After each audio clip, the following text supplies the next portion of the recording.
Dans cette analyse deep dive, nous plongeons au cœur des séismes qui s'annoncent sur le marché des transferts européens. Pourquoi Eduardo Camavinga, joyau du Real Madrid, est-il soudainement devenu une cible à 60 millions pour Arsenal et Manchester United? Nous décryptons le paradoxe tactique de Carlo Ancelotti. Puis, direction Paris. Entre les velléités de Ballon d'Or d'Ousmane Dembélé et l'ascension de Bradley Barcola, le PSG prépare un coup de tonnerre nommé Gabriel Martinelli. Est-ce le profil manquant pour Luis Enrique? Nous analyserons également le cas Morgan Rogers à Aston Villa. Comment un joueur peut-il passer de l'ombre à une étiquette de 100 millions de livres sterling sous Unai Emery? Fin, focus sur la pépite Ousmane Diomandé et le milieu Curtis Jones. Tactique, finance, storytelling, tout ce que vous devez savoir sur le football de demain. Mesdames et messieurs, posez-vous 2 minutes. Imaginez, vous avez 23 ans, vous jouez pour le plus grand club du monde, vous avez déjà soulevé la Ligue des Champions, vous êtes l'avenir incarné et pourtant on murmure votre nom dans les couloirs de la Première Ligue pour un prix qui, il y a 3 ans, aurait semblé être une insulte. Eduardo Camavinga est au centre d'un paradoxe qui définit le football moderne, celui du talent pur confronté à la dictature de l'équilibre tactique. Aujourd'hui, nous allons plonger dans les entrailles du Real Madrid, comprendre pourquoi le PSG s'apprête à faire exploser son attaque et analyser pourquoi un joueur d'Aston Villa vaut aujourd'hui le prix d'un avion de chasse. Bienvenue dans ce nouveau Deep Dive. Le marché des transferts n'est plus ce qu'il était. On ne recrute plus un joueur pour son nom, mais pour sa capacité à s'insérer dans un logiciel tactique préétabli. Pourquoi Arsenal et United sont-ils à l'affût sur Camavinga? Pourquoi le PSG, après avoir prôné la stabilité, envisage déjà de sacrifier ses cadres? Nous sommes à un tournant. Les clubs ne craignent plus de vendre leurs idoles s'ils peuvent optimiser leur structure salariale. Le cas Ousmane Dembélé au PSG est symptomatique. Un joueur qui demande une revalorisation record alors que le club cherche une efficacité clinique. C'est cette tension entre ego, finance et terrain que nous allons disséquer. Parlons d'Eduardo. Au Real Madrid, Camavinga est une victime de sa propre polyvalence. Utilisé en latéral gauche de secours, en sentinelle ou en relayeur dynamique, il n'a jamais pu s'installer comme le patron indiscutable d'une zone précise. Les statistiques de balles progressives de Camavinga sont pourtant dans le top 1% mondial.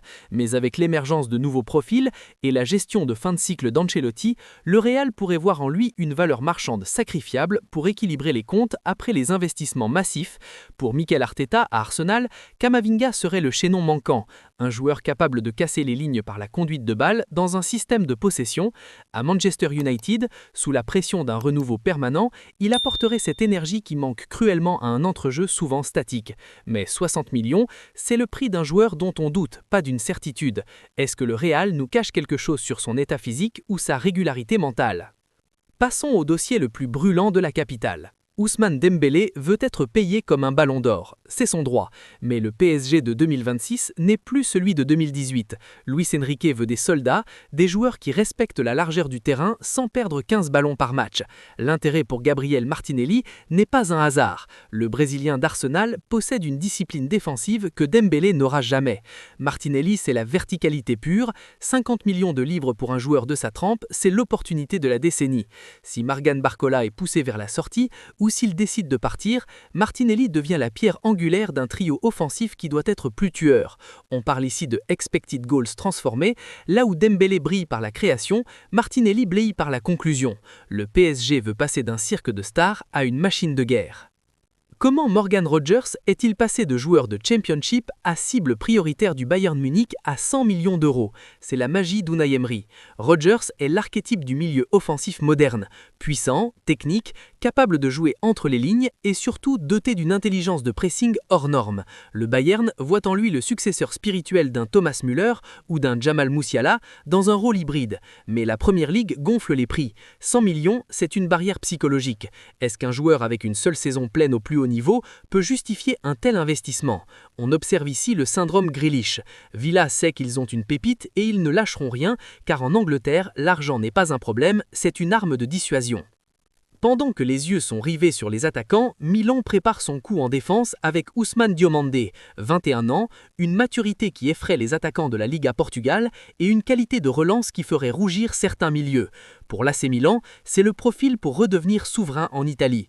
Et que dire de Curtis Jones, le milieu de Liverpool, souvent sous-estimé, est le genre de joueur dont Unai Emery raffole, un moteur, de la créativité et une discipline de fer. Si Liverpool le laisse filer à Aston Villa, c'est peut-être le signe d'un changement de cycle encore plus profond chez les Reds. Alors que retenir de tout ce chaos? Que le talent ne suffit plus, que le prix d'un joueur est devenu une abstraction dictée par des algorithmes et des besoins tactiques immédiats. Si Camavinga quitte le Real, c'est la fin d'une certaine idée de la romance pour laisser place au pragmatisme. Si le PSG signe Martinelli, c'est la victoire définitive du système sur l'individu. Le football de 2026 sera plus intense, plus cher, mais peut-être moins prévisible que jamais. Et vous, dans quel camp êtes-vous? Celui du romantisme ou celui de la data? N'oubliez pas de vous abonner, d'activer la cloche, on se retrouve très vite pour un prochain décryptage. C'était votre analyste sur la chrono, à bientôt.